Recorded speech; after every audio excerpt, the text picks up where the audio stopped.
I used to live in the city. The urban lifestyle was honestly what I always envisioned for myself. I'm not going to get into it, but after an extremely traumatic experience, I couldn't bear even the smallest noises. I began to hate noise in general. My psychiatrist told me I had developed a rare case of phonophobia, that pins and needles feeling you get when your foot falls asleep. It was kind of like that, but in my chest, always there, like my body was bracing for something that wasn't coming. Every car horn or slamming door felt like a jolt straight to my nerves. I couldn't keep living like that. About 3 years ago, I found a cabin buried deep in the Pacific Northwest. I don't want to say exactly where it was, for reasons you'll soon understand, but all I'll say is that it was somewhere in Oregon. It seemed perfect.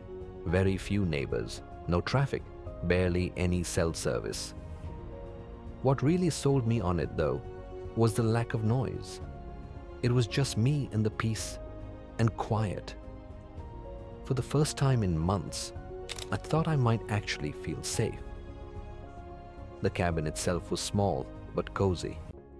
To be fair, it was exactly what the listing had promised.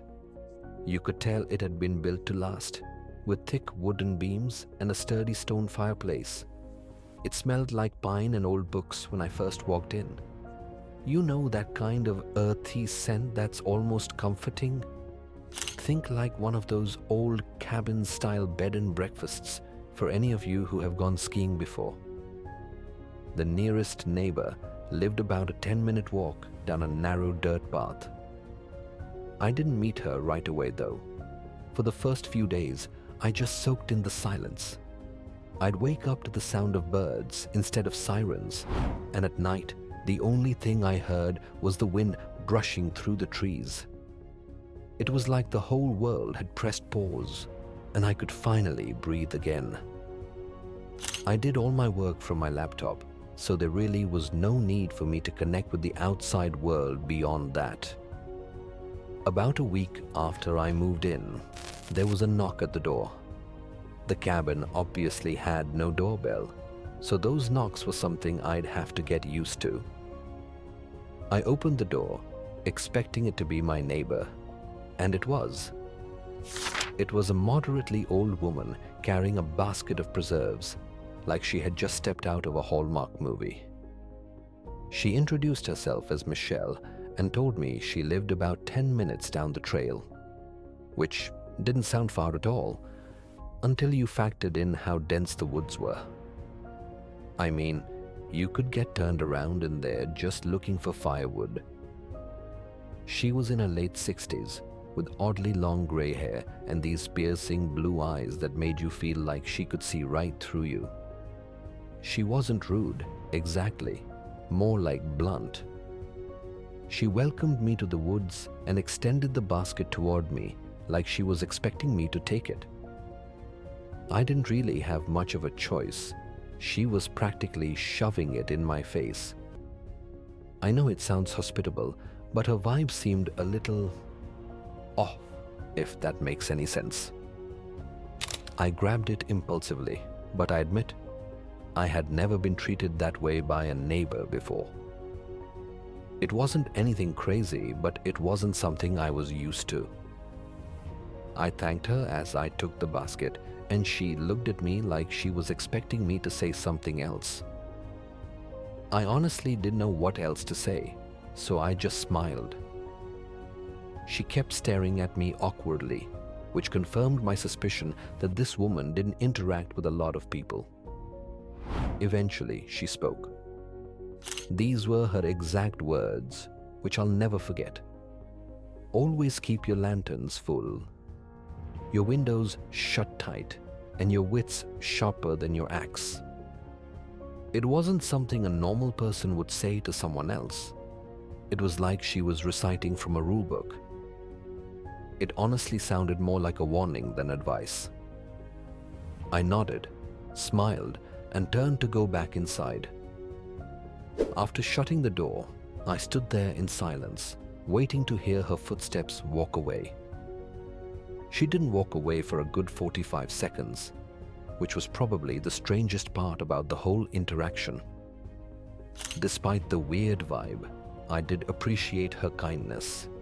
She seemed reclusive but not unfriendly, the kind of person who'd help you if you asked but wouldn't go out of her way to pry.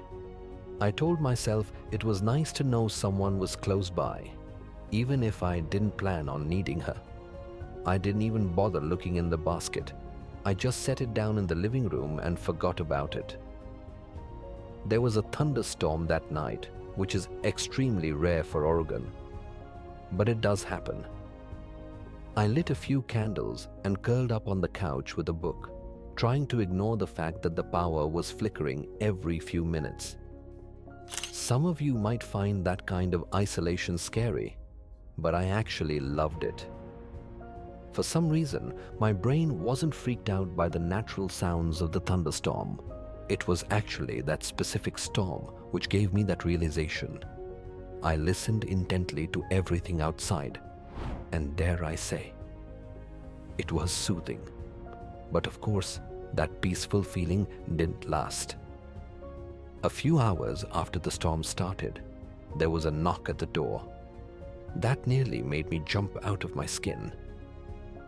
I say knock, but it was really more of a banging. It was loud and definitely not natural. Like whoever it was didn't care that it was pouring outside. My heart started pounding, and I began to feel that god-awful tingly sensation in my chest.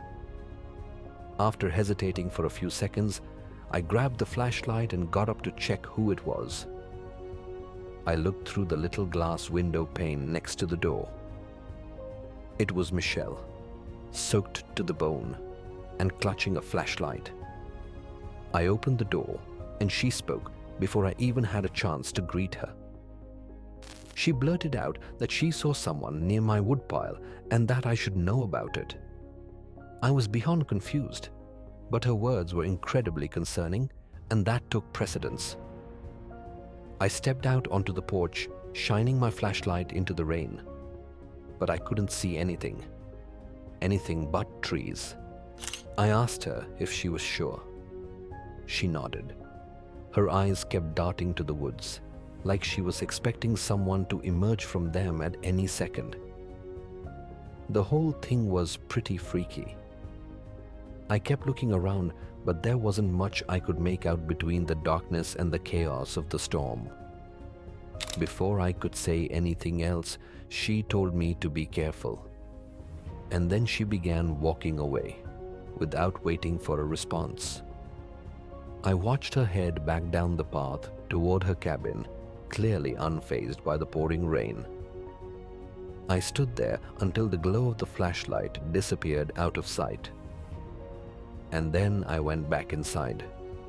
The literal second I shut the door, I realized her story was riddled with holes. How could she have seen someone near my woodpile if her house was 10 minutes away? She must have been on my property to begin with. Why the hell would she be snooping around my cabin during a thunderstorm? Was she lying? It didn't sit right with me. But marching over to her house in the middle of a thunderstorm was the last thing I was going to do. Still, I had to do something.